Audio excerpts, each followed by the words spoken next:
السلام عليكم ورحمة الله وبركاته. اللهم صل وسلم وبارك على سيدنا محمد. معانا هنا بقى كنافة بالمانجا، كنافة بالكريمة، احلى كنافة تدوب في البق. معانا تابع الفيديو للاخر، فيها حاجات حلوة جدا هتعجبك، طعم جميل جدا، طعم بيدوب في البق. شوفي شكلها بعد ما استوت وخلصت وحطينا لها الشربات بتاعها. بصي كنافة والله بتدوب كده، دوب كأنك بتاكلي حاجة انت ما اكلتهاش قبل كده.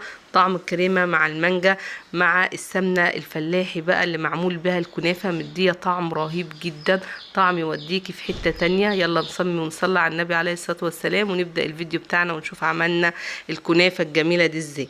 معانا نص كيلو من الكنافة لسه شارينها طازة، ما حطيناهاش في الفريزر، ما عملناش فيها اي حاجة. زي ما انت شايفاها كده قطعتها معاكي اهوت، لسه طرية جدا. دي الطريقة غير طريقة الفريزر، هتمسكيها تقطعيها قطع صغيرة جدا كده. وبعدين هنجيب السمنة بقى هنسيحها.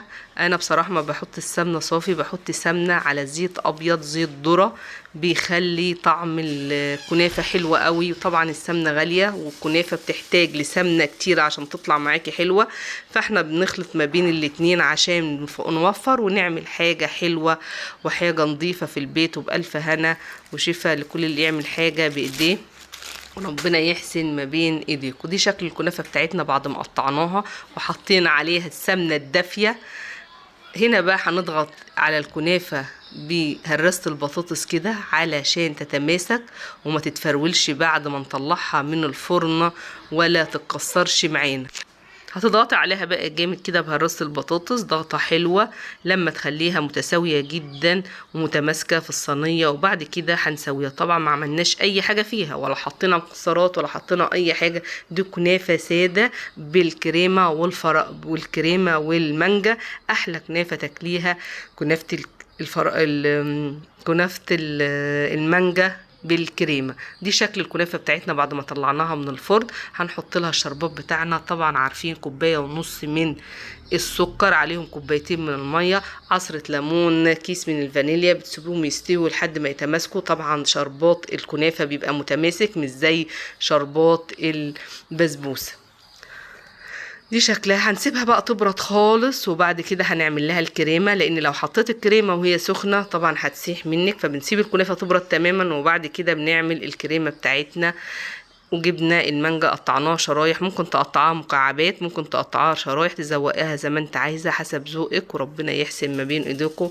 لسه ما عملش لايك وشير للفيديو يعمل لايك وشير للفيديو عشان يوصل لاكبر عدد من الناس ونفيد كل الناس بكل حاجه جديده احنا بنعملها.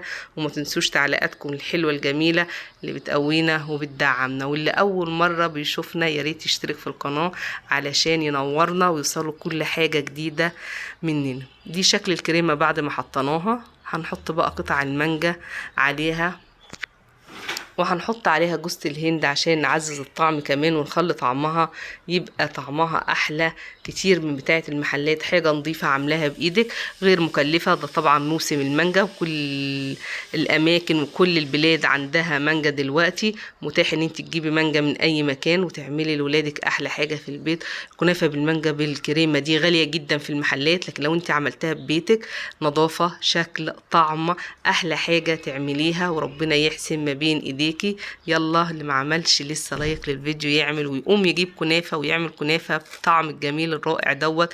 كنافه دي بتدوب في البق والله طعمها جميل جدا بنفس الطريقه دي، بس اتبع الخطوات. دي شكل الكنافه بعد ما زوقناها وحطينا لها المانجا. هنضيف لها جوز الهند بقى ونقطعها ونقدمها بألف هنا وشفا، وربنا يحسن ما بين ايديكم. ايه رأيكم في فيديو بقى الكنافة بالمانجا بالكريمة؟ طعم لذيذ جدا، طعم بيدوب في البق والله، احلى من افخم المحلات او المصانع اللي بتعمل الكنافة، وحاجة نظيفة وحاجة جميلة عاملينها في ايدينا في البيت. هنقطعها بقى قطع زي ما انت حابة ان انت تقطعيها وتقدميها.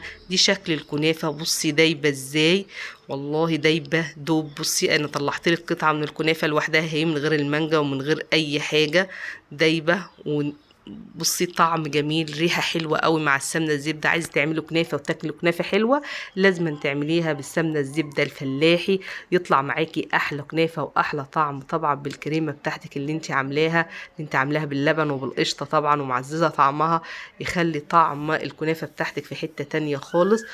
وده كان الفيديو بتاعنا النهارده، الكنافه بالمانجا بالكريمه. ودي شكل الكنافة بالمانجا، دي كوكي الصغيرة اللي انا مسمية القناة على اسمها، ماشية في قلب بتاعي فما رضيتش اشيل المقطع اللي هي عدت فيه.